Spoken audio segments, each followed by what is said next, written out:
Sa mga estudyante o teacher o mga office workers na gusto pong pumasyal at manood dito sa studio, just message us on Facebook via DM. Tapos kukontakin po namin kayo dahil gusto po namin makasama kayo dito sa aming studio.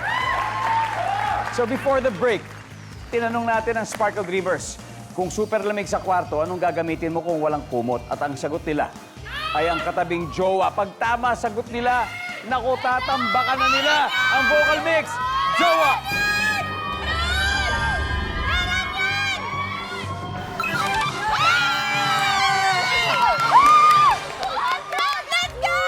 After 3 rounds, leading ang Sparkle Dreamers with 287 points.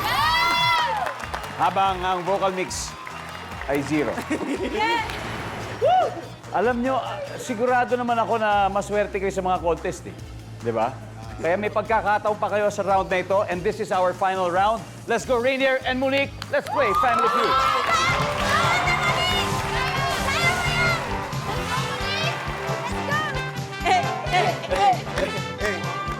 All right, good luck.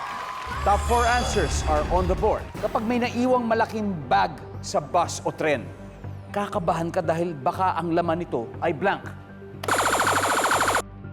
Monique. Pera. Pera. Nandiyan ba ang pera? Nandiyan ang pera. Rainier. Bomba! Bomba! Nandiyan ba ang bomba? Boom! Pass or play? Play! Baka eto na yon. Pinaka-importanting round. Makakuha kaya nila. No coaching. Raven.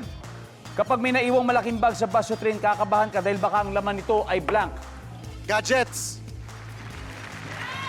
Gadget. Nakabahan ako baka kasi naiwan niya yung mga laptop niya, mga ganun. Bakit nakakakaba yun? May important files. Bakit kaya? Important files. Oh, important Baka may files, mga ganun. Important files. Gadgets. Nandiyan ba yan? Boom. Meron yan. Wala. Benji. Ito, may naiwang malaking bag sa bus o train. Hindi sa'yo itong bag na to, ha? Kakabahan ka dahil baka ang laman nito ay blank. Fetus or sanggol? Ay, Fetus or sanggol. Nandiyan ba yan? Survey. Yes. Nandyan. Okay, 273 na. If you get this right, ma-perfect nyo, pwede kayo manalo. Charisse, kapag may naiwang malaking bag sa bus o train, kakabahan ka, baka ang laman nito ay ano? Baril. Baril. Nandyan ba ang baril? Pwede yan. Walang baril. Rainier. Kapag may naiwang malaking bag sa bus o tren, tapos kakabahan ka, baka laman nito ay ano? Ipinagbabawal na gamot.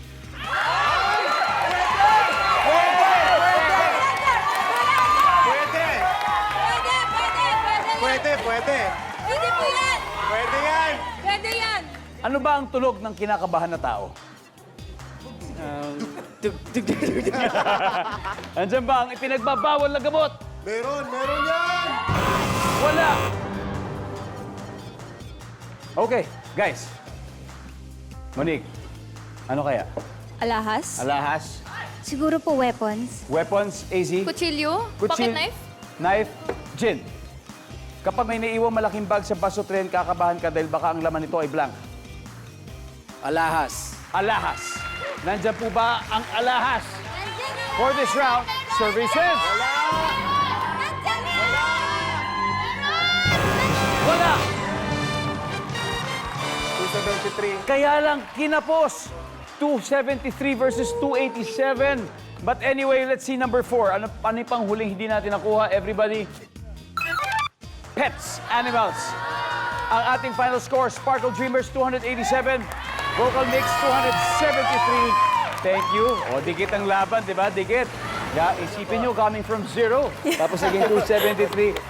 Palakpakan po natin ang Vocal Mix. May 50,000 sila from Family Feud. And of course, eto na, Sparkle Dreamers. May 100,000 pesos na.